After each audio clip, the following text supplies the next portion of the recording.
Alexandria, Egypt, Mobitone News brings you the latest incident to upset the chancelleries of the free world.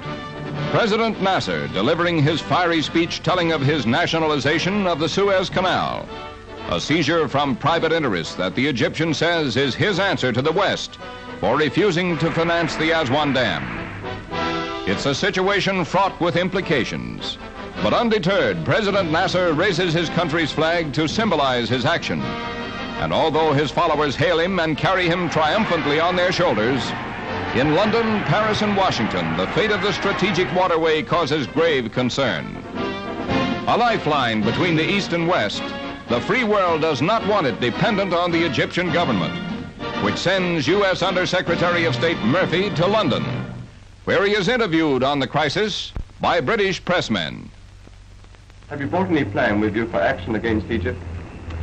I can only say that we are going to engage in these conversations with our friends here and explore the matter. We haven't got to the point as yet of specific proposals. What do you think of the idea of using force to protect Western projects in the Middle East? Really no comment on that at this stage.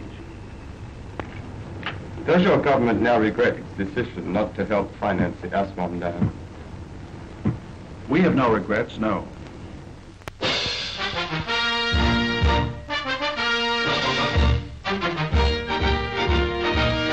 Arriving in the Egyptian capital from Alexandria, where he proclaimed his seizure of the Suez Canal Company, President Nasser finds Cairo's population in a veritable nationalistic frenzy.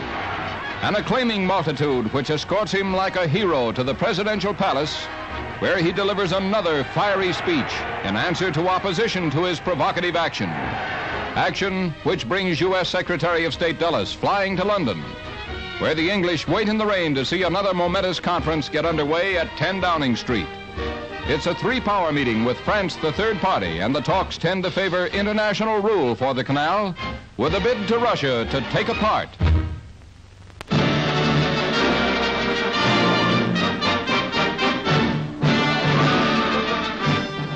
In Cairo, President Nasser's top aide, Wing Commander Ali Sabri, explains Egypt's challenge to the West by its seizure of the Suez Canal, but pays no heed to protests as his country drafts plans for a general mobilization.